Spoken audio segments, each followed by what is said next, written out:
Most of the time when I shoot a video and edit, I legit do not have a plan. I do not have a direction I'm taking it. Mostly it's because I want to just go out and test, just do something, shoot something. And that's how I've been training myself since the beginning of 2019. When I began, I told myself the whole of 2019 was for experimental purposes. I could never go wrong. It's not a client's project. I'm allowed to explore, break some rules, do everything that makes me feel comfortable. And it was just me having fun in my own space. But then before I could start doing that, I had to take a lot of inspiration from anybody I thought that I saw your project and I was like, yo, this is impressive. I want to do something like this. So on my Instagram saved videos section, I have so many videos I've saved because mostly I'm on Instagram's explore page looking for something. Then I see something that catches my eye, I save it. And I'm saving videos based on these criteria. The type of music that is used, the type of transitions the person is using, how they make their cuts, their color grading, and yeah, how the video was shot entirely. So I have sections for all of these things depending on what inspired me in particular about the video. So yeah, all of these things have informed my choices I have made in how I shoot and how I edit. And obviously I can't be like everybody. I have my own style and what calls out to me. So from the years of taking inspiration from people, finally I was able to decide that, okay, this is not my style. This is not something I want to do. This is not really nice for me. And I took all of those things, put them together and created a style for myself. So yeah, there are people that are doing amazing work, but then because that's not something that calls out to me, it's not something I would ever want to try. So I'm going to share with you 5 practices or things that you should be avoiding in order to get like good video. And yeah, my list. Number 1, don't use clips that show abrupt change in camera direction. You could be handhelding or you could be shooting on a gimbal, handhelding. Whoa, hopefully it's a word. But yeah, let's say you're shooting on a gimbal, you're panning right to left, all of a sudden you just switch direction. Or you're moving in and all of a sudden you just pull out. Like if you want to make a good cinematic sequence, you should not be including all of the abrupt camera direction switch in your final footage. If you're moving forward, be moving forward. Don't let anybody stop your shine. If you're moving, pulling out, pull out. Don't let anybody stop your shine. But then don't put all of that in one shot because, yeah, everybody's following your shot. We are going forward gingerly. Then all of a sudden you pull us out. It's not really nice on the brain and on the eye.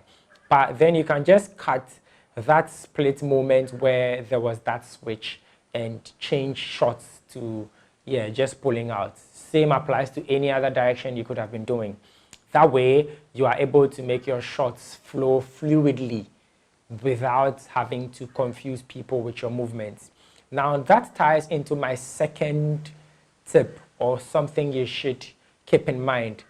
Always make sure that your shots tie into each other and there is a flow. So if shot A is a pushing shot, shot B should be another shot that is pushing in so that it flows nicely. So if you're panning left, pan in that same direction in your next shot. If you are tilting up, make sure the next shot is tilting up. I did this project for June when I did a vortex roll. So that whole 360 barrel roll, whatever the name is. And I did the shots in 4 different scenes, 4 different locations. So what I had to do was, if I had started rolling from 0 degrees all up till 90, I cut on the 90th degree roll. Then I switched to another shot where I was on that same roll, like that same angle, then all the way to 180. Then from a 180 to 270, 270, 360, and it's tied in seamlessly. But then let's just say I decided I'll roll to 720. Mercy, there's no 720. Let's just say I decided to roll all the way to 190.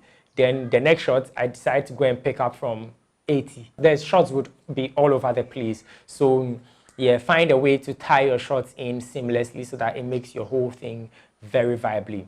Now, number 3 is to avoid shaky footage unless it serves a purpose. So there are shots that we've seen that, maybe in a movie, the character is restless, is running, he's in a place of turmoil. And yeah, the director wants to give you that feeling of uneasiness. They use shaky footage. Or in a horror movie, like, yeah, they want you to feel uneasy. So that's where shaky footage is used.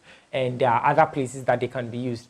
But then when you're doing a B-roll that you want everything looking smooth and creamy, take out all the parts of your footage where there's abrupt shake or where there's unpleasant shake, because that is not vibes at all. It's not nice. So try cutting them out so that your footage ends up looking really good and really dope. So if you are not shaking the camera intentionally for a purpose, avoid using the shots or the footage that come out shaky. Number 4 is don't slow down a 24 frame per second shot or a video. I've said this before in one of my Tipsy Tuesday videos. Unless it's for a purpose, stay away from it. If you want to slow down your final footage, make sure you're shooting above 24. You could be shooting at 30, 48, 60, 122, whatever. And yeah, all of those things allow you to conform the footage into a 24 frame per second timeline, and that will give you creamy slow-mo. So if that's not what your intention is, if your camera is not allowing you to do that, stick to the 24 frames per second and allow your model probably move very slowly.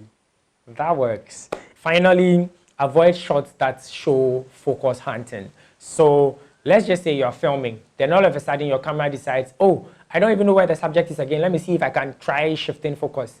Then it hunts for like a few seconds. Take that focus hunting segment of the camera's frustration out of your final clip and cut it out, throw it away somewhere, and use the parts of the shot that had constant focus on your subject. No matter how good the gimbal move or the shot was, don't include that focus hunting. It's not nice.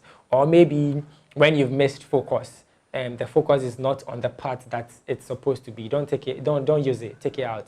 I've had like really good shots that are either missed focus or the camera decided to hunt for focus and I had to sacrifice them. It's painful.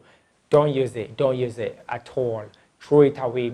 And that's why mostly I advise to shoot lots of clips. Even if you feel like you had the perfect gimbal shot, you had the perfect focus, try shooting again. Like, you could never go wrong with multiple shots. Then in your edits, you know that you have 5 of these clips to work with. Then you are the boss. You can choose that, let me go for this, let me go for that. And the last thing I'm going to advise you to do is always make sure you don't use the beginning seconds or the ending seconds of your clip. If you maybe on a gimbal, or even if you're shooting handheld, when you hit record, leaving the camera and coming back onto the to hold the gimbal, you introduce shakes into the camera, and that shake, you are not going to like it if it ends up in the final video, unless probably there was no shake, there was no movement, then you're cool. But if you notice that there was a shake in the camera because of you touching the camera to hit record or you touching the camera to stop recording, take those seconds out to make your clips look like really dope and really amazing. And yeah, that way you would really have like really interesting shots that you would love putting into your final sequence. Whenever you're editing, make sure you go through all of the single shots you took.